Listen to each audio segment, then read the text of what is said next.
Sorry for you for it, but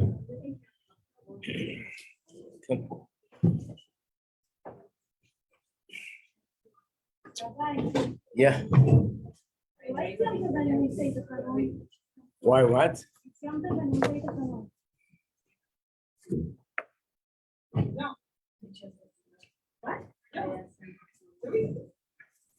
No, you say. I don't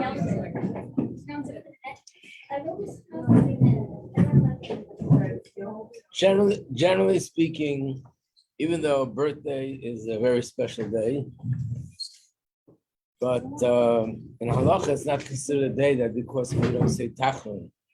Chayel is a day that is such a huge yontif that, again, it's a matter of feeling. Many people don't say tachon today. What? You can say it backwards if you said it already. Some people don't say, a lot of people don't say tachon today because it's a yontif day. Yeah. Right. No, Chabad. Chayel is the day it's special in Chabad. Yeah. But in general, we say throughout the year, the birthday of this Rebbe or that Rebbe, birthday, and also a yard site is not a reason not to say tach. But today is a little bit different because Chayel is a different kind of a yont. If you have that feeling that it's really yontif, today. Before we go to our regular shir in Iggeres haTeshuva, I just want to do something which I skipped when we were doing Elul. And I skipped it because I planned to talk about it today. In the booklet that you got, for those who were here, the booklet of Elul, on the last page, all the way at the end, there's a list of things that happen in Elul. It's an interesting thing that on the exact same day, there's something about today's day, really something very powerful, that on this very same day, there's a lot of things that happen. In general, Elul, there's even more things that happen, but let me just point out these things. If you look at the list, if you have it with you, it's on the last page in the booklet. So the first thing was about Shem Tov was born, and that was in 1698. Which means it's almost, it's more than 300 years. The second thing is that on that same day, that's when Nachi Shiloni began to learn with the Baal Shem Tov, and he studied with him for 10 years. And that was in the year Tov Pei Daled, which is 1724. The third thing is that the Baal Shem Tov was revealed on that day. Up until that day, the Baal Shem Tov was a hidden tzaddik, and nobody knew everything he did in a hidden way. And on that day, he came out openly, began to teach Chassidus, began to perform open miracles, and that's when the movement of Chassidus really began.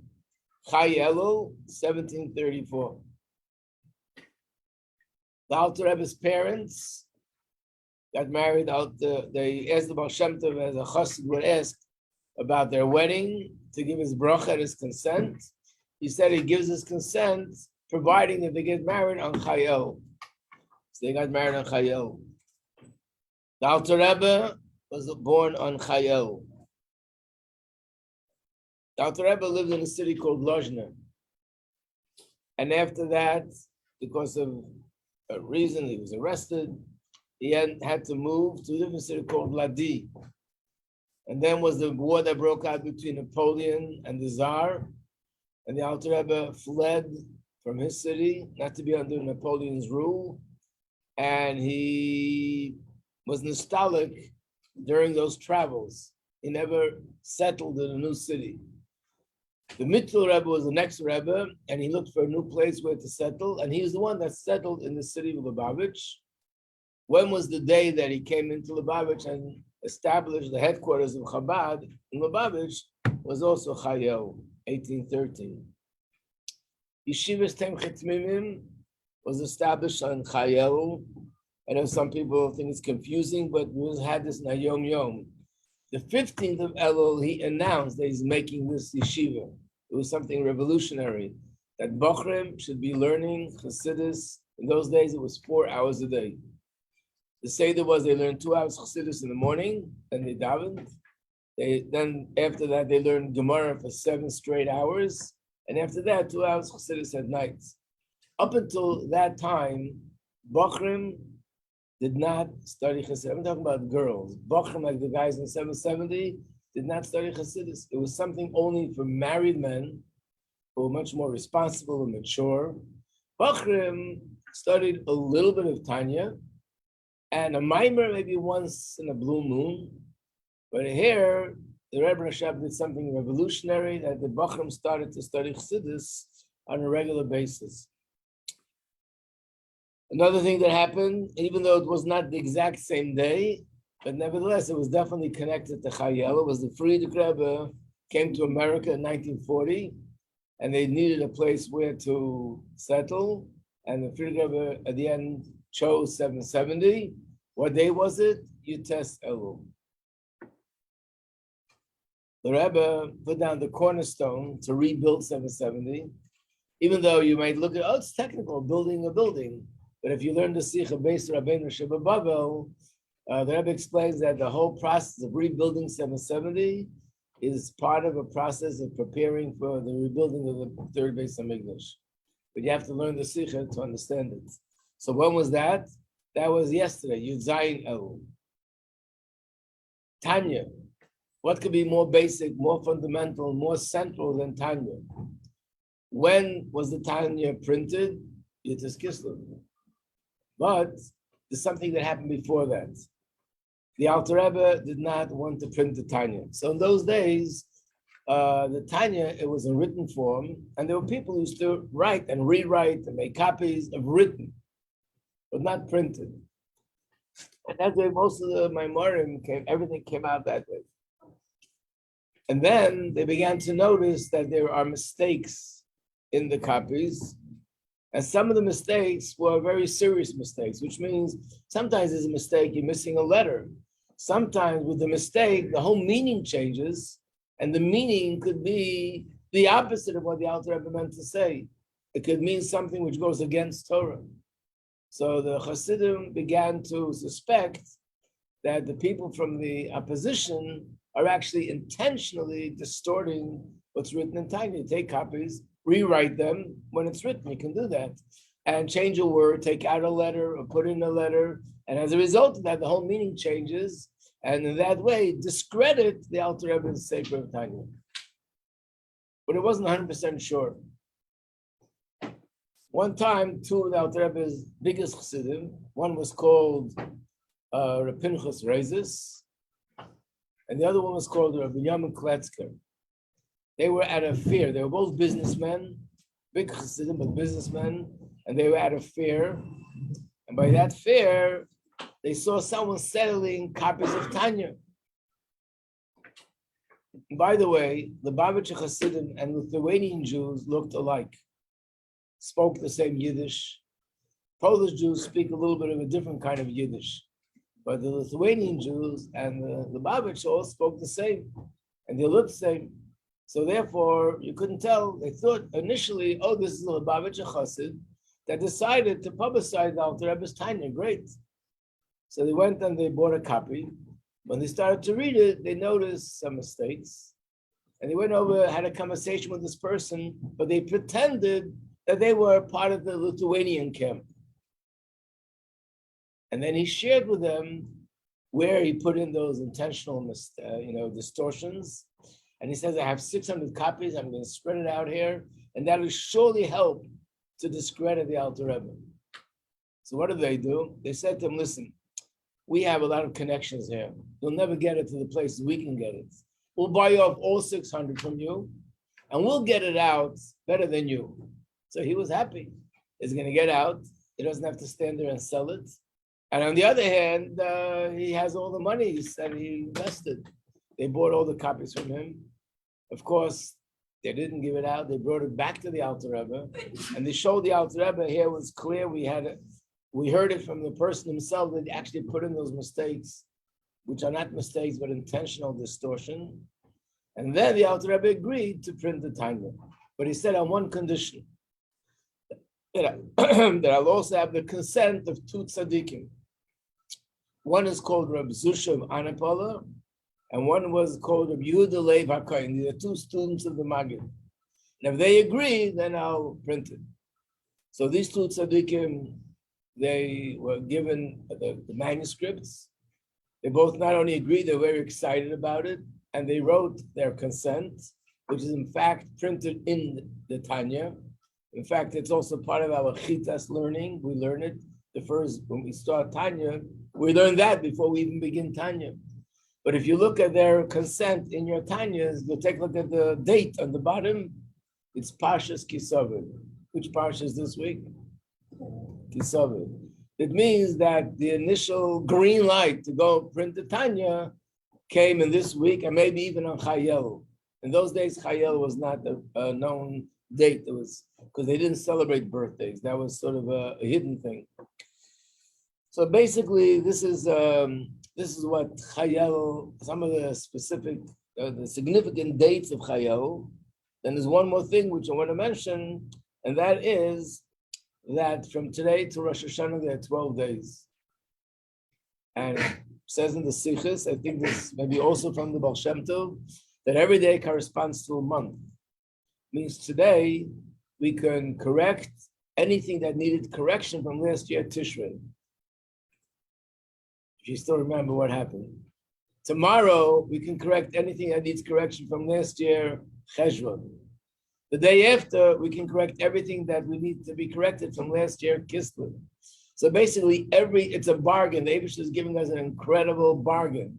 This one day, if we daven, learn, give tzedakah, contain ourselves, refrain from doing things that are inappropriate, we can be mesaken everything that needs tikkun from last year, that month. One second, Nadia, I'll get to in a second. But then they had another part, and the Rebbe explains that not only is it a day that we could be mesaken last year, but actually every day also corresponds for the month in this coming year. So today, we can, whatever we do in a positive way, prepares us for Tishrei, tomorrow for Cheshvan, Kislev, Tevis, and that's a happier kind of an approach. When you think about what I did wrong and what I have to correct, you start thinking, and it might bring you down a little bit. When you're more focused on what's going to be and how by doing things today, this will set the tone for this coming month of Tishrei, Cheshvan, Kislev, for the whole year, it has much more excitement to it. In fact, there's a Sikha where the Rebbe says that if that's the case, and we're preparing now for Tishrei, and Tishrei at the end of the month is such a happy month, which is singing and dancing, Simchas Torah, Shmini Atzeres. So that's where we should be now in the month of Elul. Yes, Nadia. Last year is a leap year, so how does that work? So when there's a leap year, it means that both of those others are concentrated in one day. Yeah.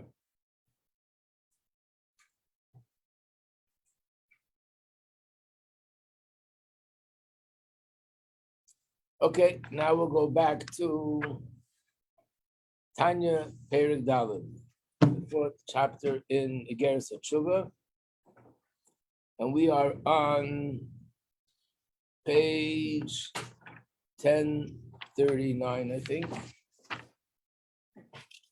in Lessons in Tanya. Yeah. So what did we learn up until this point? So this is the chapter where the Alter Rebbe introduces the idea of tshuva ilah and tshuva tatada. There are two kinds of tshuva, which literally would be translated as a higher tshuva and a lower tshuva. According to Kabbalah, tshuva is made up of two words, tashuv, hey. that when we do tshuva, what are we accomplishing spiritually? That the hey of Hashem's name goes back to its source. What does it mean? Why does it have to go back? Where's the source? All that'll be explained.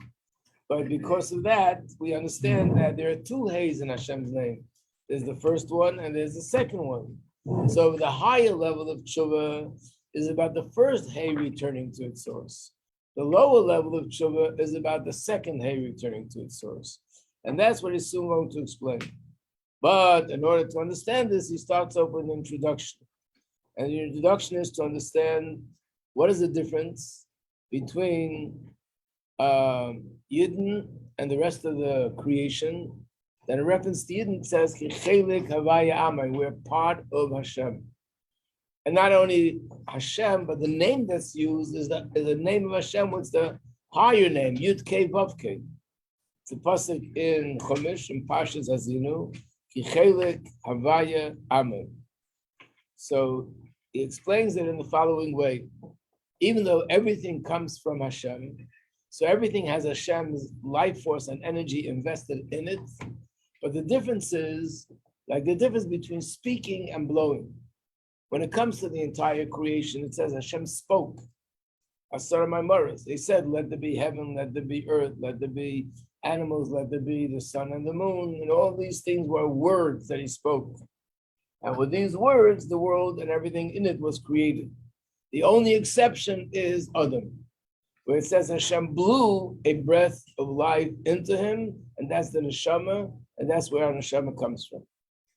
Being that this is all a metaphor, Hashem Chas v'Shalom doesn't have speech in the physical way, the way we know it, doesn't have blowing in the physical way we know it, so it's a metaphor, a mashal. Was the metaphor just like when a person speaks versus when a person blows? There's only an external degree of energy that's expressed. And when a person blows, much deeper energy is expressed. And that's why speaking, a person can go on for hours and speak. When it comes to blowing, a person can only do that for a few seconds or a few minutes. And after that, they have to stop. Because I'm exerting much deeper energy by blowing than by speaking.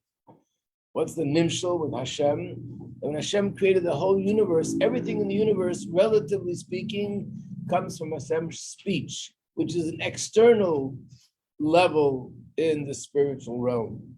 When Hashem created the neshama, that comes from Hashem's blowing, meaning from a much deeper internal level of Hashem's energy.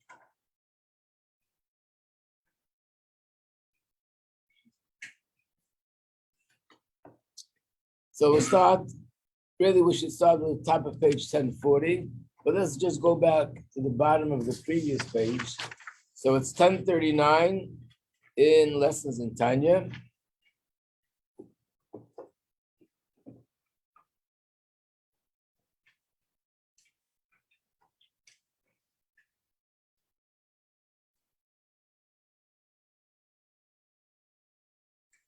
Two lines from the bottom. So what he said before about the entire creation is in contrast between that and Nishmas Adam, the neshama of a man. The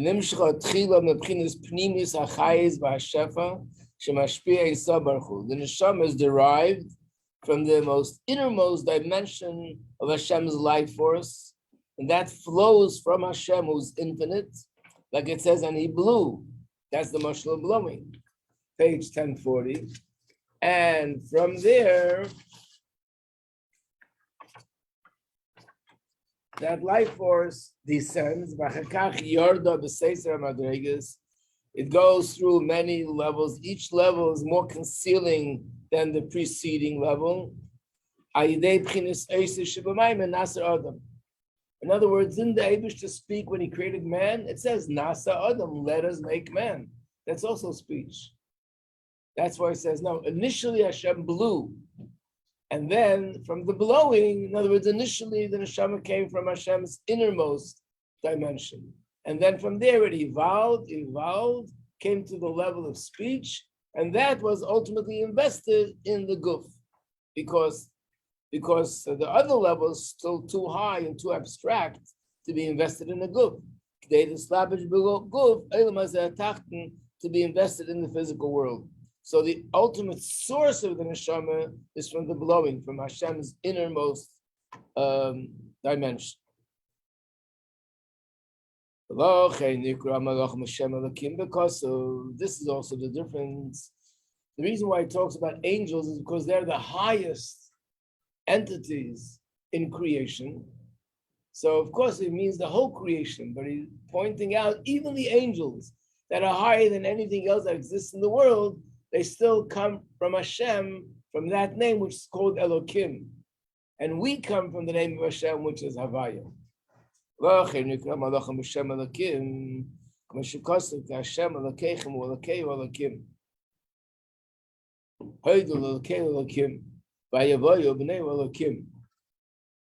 turn to the back a little bit just to see where this is written. 17, 18, and 19.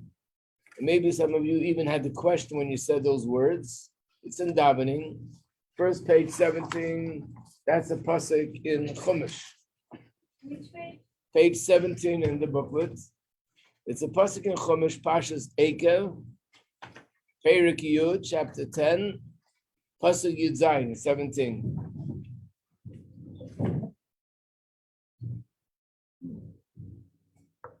It says, God, your God, Ki Hashem Elokeichem, Hu Elokei Elokim. He's the God over all other gods.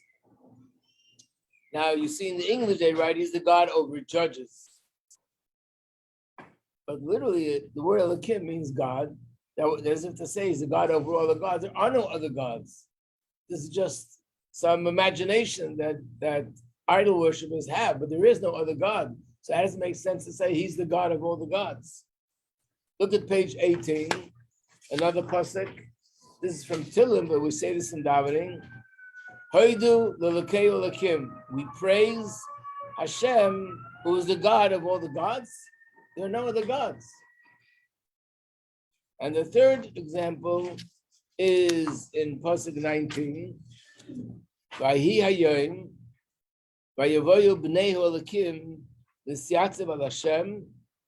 And the Bnei Elokim came to stand before Hashem together with the Satan. So who's Bnei Elokim? The answer is Bnei Elokim means angels. Elokim, in this context, is referring to angels. And that's what we mean that God is the God of over everything. Let's remember the angels were appointed by Hashem to be in charge of different things. There's an angel for fire. What's his name?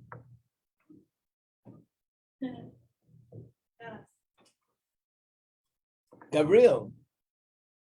There's an angel for water. What's his name? Michal. The fact that I have water in my cup right now, this is courtesy to Angel Michal. Thank you. Are you allowed to say thank you to an angel? No, because the angels don't do anything themselves. They have no free choice. They're just instruments in Hashem's hands. But all the rivers in the world, and all the oceans in the world, and all the lakes in the world, and all the water in the world, that all is Malach Michal. But we shouldn't, God forbid, think that they have any kind of independent power. So we say Hashem is the God of all the angels. He's in charge of all the angels. Why are angels called Elokim? Why should we use such a name if it's Hashem's name?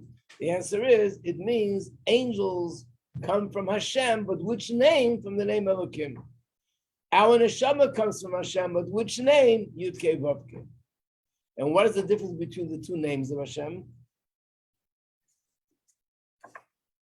The difference is that the name Elokim is external, and the name Yud Kei Vav Kei is internal. You might remember we had this in the previous chapter. That is a pasuk in Tehillim where it says Ki Shemesh U'Magen Hashem Elokim. God is like the sun and a shield, but it uses two names, Hashem Elokim. And it uses two metaphors, the sun and the shield.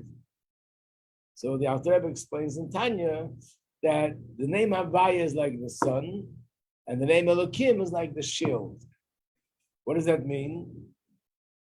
It says in Gemara that the sun's light is so intense that it would normally burn things up. So Hashem created a shield around the sun, and shield magen, And that filters the sunlight, and it shouldn't be so intense, and we can handle it. And you might remember a story in Chumash with Avraham Avinu, when Hashem wanted it to be so hot that nobody should be outside. What did he do? He took the sun out of its case, that's what it says, and it was so hot that no one could come except for the three angels. So, but if we say that the two things, the sun and the shield, are compared to Havaya Elokim, let's think for a second. When the sun shines and you'll put up something that would allow the sunlight to be not so intense. So the pneumius, what's inner, what's important is the sun. The shield is only to sort of weaken the sun's light that we should be able to receive it. It's like a person who wears sunglasses. They wear sunglasses because the sunlight is too strong. So the thing that really is the energy here is the sunlight. And the glasses are only to protect me that it shouldn't be too strong. So Shem Elokim is the same thing. Hashem's light is infinite, and the world can't contain Hashem's light.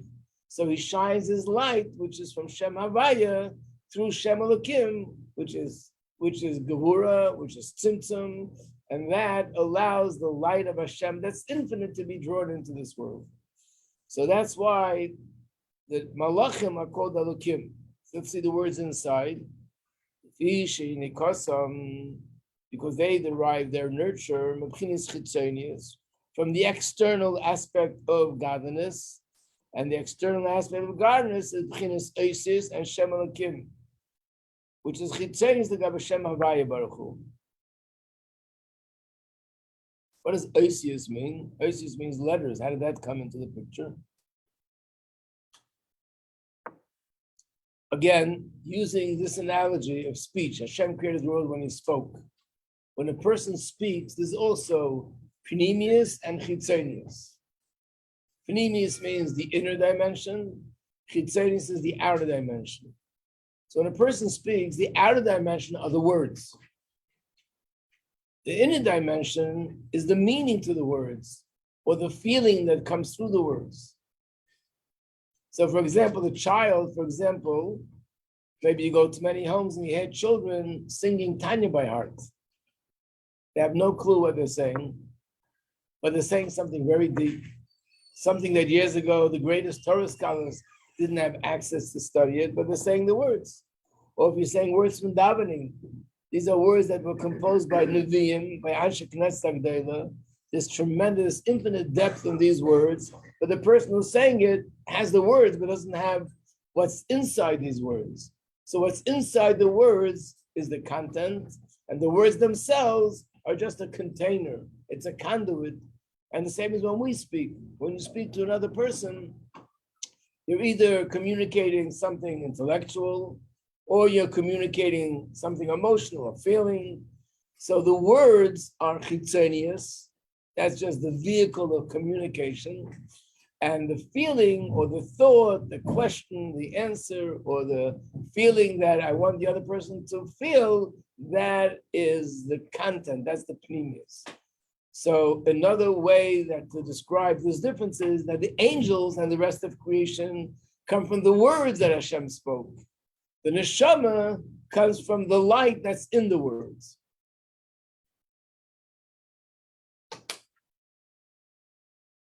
So in a sense, we have three analogies here, and they're all bringing out the same point, but for sure, each one brings out a different aspect. What are the three analogies that bring out the difference between the creation and the neshama? The creation is external, the neshama is internal. So what are the three analogies? One is blowing and speaking. One is words and the content of the words. The third one is not an analogy, but it's actually the difference in Hashem's names. One is Shem Elokim, one is Shem Havaya.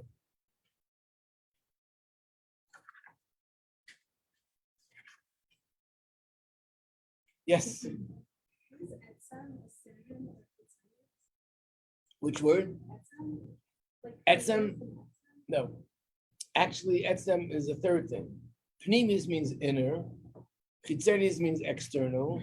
Etzem means the essence, the source of the internal and the external. let's take a human being. The body is external, chitzonius.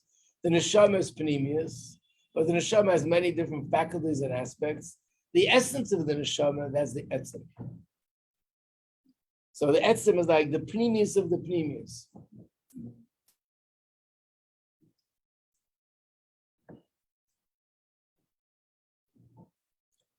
So let's say the next two lines. The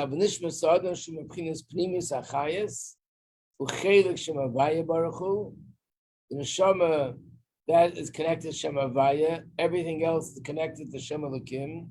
Shem Havaya meira al pnimius achayis. The name Havaya that indicates the inner life force, and the inner life force is higher than the Isis.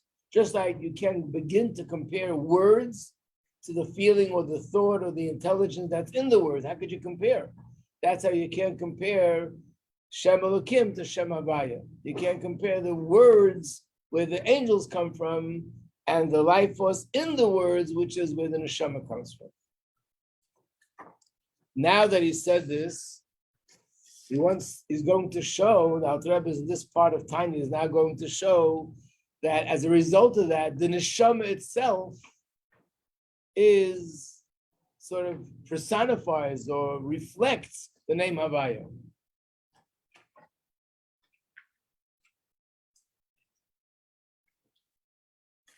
Now let me see if I made a chart for this, make it easier. Probably didn't. Of course not. Okay.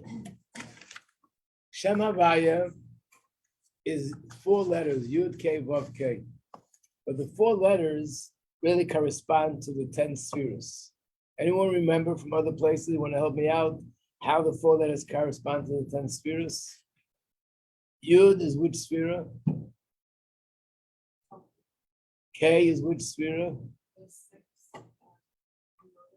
Vav. You're in trouble. No. Vav is the 6th. And then Hey is Malchus. So what happened to the first Hey? Oh. Bina? Right. Yud is Chachma. The Hey is Bina. The Vav are the 6 emotional attributes from Chesed to Yisod. And the 7th one is Malchus. The last Hey is Malchus. So basically, the fact that our neshama is composed of these 10 spheres is really a reflection of and a manifestation of Hashem's 10 spheres. And Hashem's 10 spheres, these are the 4 letters of Hashem's name. That means our neshama is structured and is really made up of Hashem's 4 letters. Yud Kei Vav Kei. And that's what he's going to explain there.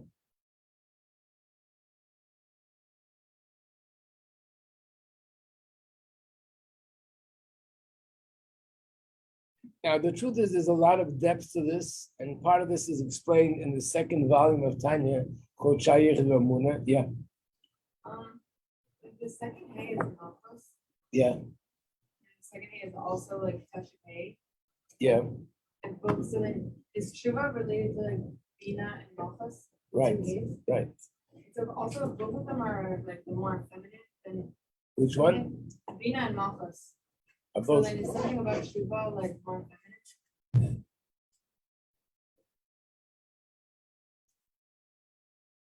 It has to be if it's connected to Bina and Malchus, the mother and the daughter. Yeah. Now you need an explanation. What do you mean? What do you mean? We're talking about like Tshuva Elul and Tshuva Tata, like the first day and the second. And first day is also Bina, second day is Malchus. Both of them are like related to like feminine. I don't know. Then I was asking if like Tshuva and like I don't know. It probably is, yeah.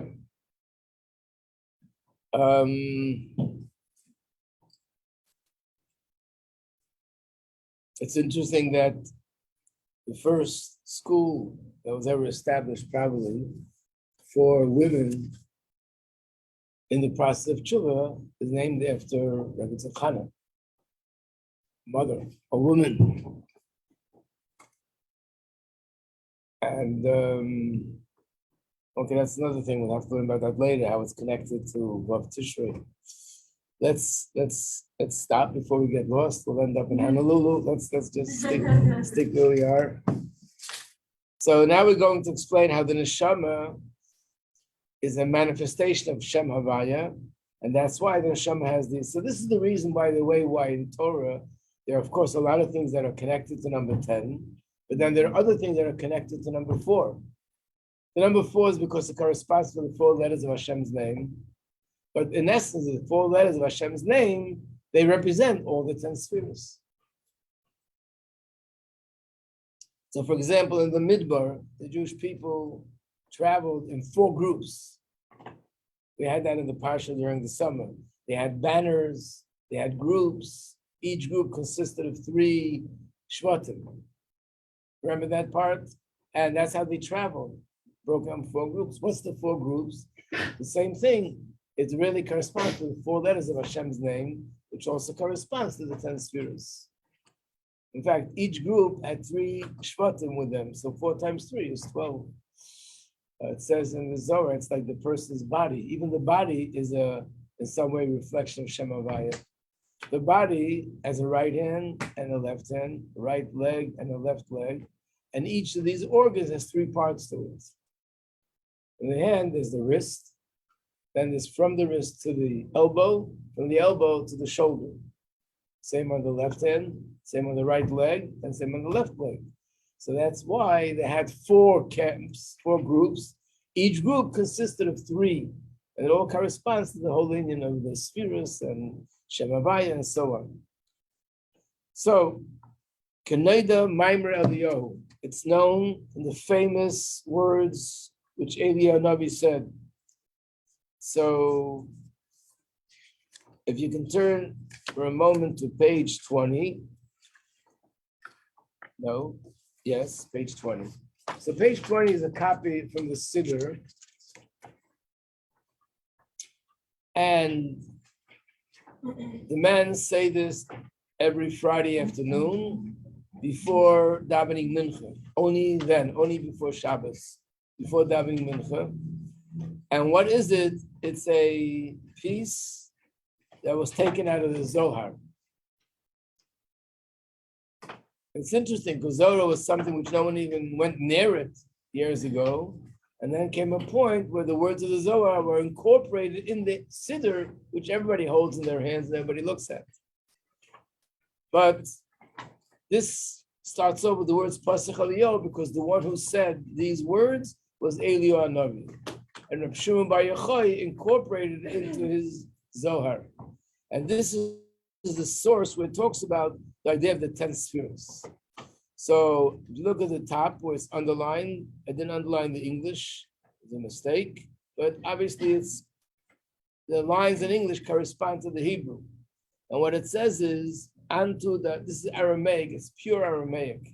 It's not even like Gemara. Gemara is a mixture of Aramaic and Hebrew. Rashi is a mixture of Aramaic and Hebrew. Zohar is just pure Aramaic. And it says, you are the one that you brought forth 10 garments, and we call them 10 spheros, through which to direct the hidden worlds, which are not revealed, and the revealed worlds. Basically, everything in the world is directed by Hashem through these 10 spheros. The 10 spheros is like the DNA of creation. So even though it's 10, but it consists in billions upon billions upon billions upon billions of details, and that's where all the details come into creation. Go back to where we're holding, which is page 1042.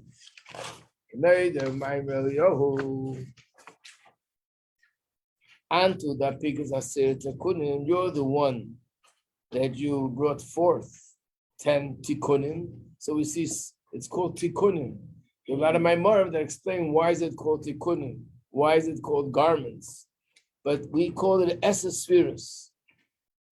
And why is it called spheres? Anyone? Very, very humble people here. I know you know the answer, but everybody is just so humble. Okay, what can I do? It's a chus to be teaching so many humble people. So if you wouldn't be so humble, you would say that the word sphera comes from the word Even Saper, which means a sapphire stone, something that shines. These are 10 lights. We just have no other way of describing it than lights.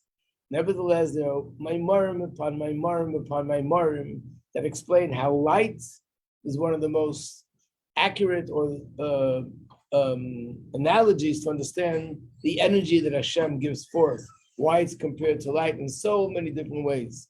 So that's what spheres are, 10 shining lights. And with these lights, you conduct the concealed worlds and the revealed worlds and everything in it. And then it begins to list the 10 spheres. And that's what we're going to do now, list the 10 spheres. Then he's going to show how the 10 spheres are represented in the 4 letters of Hashem's name, Havaya, Yud Ke Vav Ke. And then he's going to go and explain how this is reflected in this neshama of every person. Okay, we'll stop here. To be continued.